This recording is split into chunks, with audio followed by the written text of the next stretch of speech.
lot of people ask me when I coach them, what kind of questions should I ask at the end? And I always say you should ask questions and you should plan them. So a lot of this will depend on whether you know who's interviewing you in advance. Because if you know who the partners are, if you know what their practice areas are, you can ask them questions. You can also research about them, which shows that you're proactive. It shows that you're somebody who's very, very interested in the firm. So on that basis, you could ask a question like, how is your practice impacted by global supply chain? Sanctions, for example, export control. How is your practice impacted if it's funds by ESG?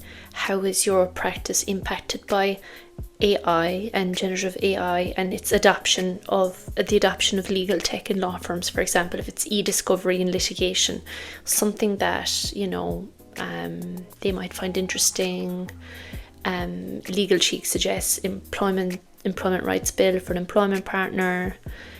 Funding, where the funding is coming from, for example, private equity for a finance partner, or a real estate slump in big cities when it comes to commercial real estate for those partners.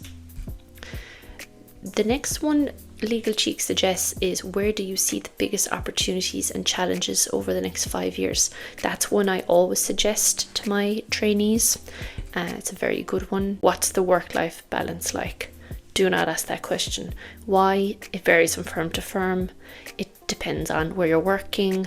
It's a very loaded question, and it's also very personal towards the partners. It's a very awkward question to ask.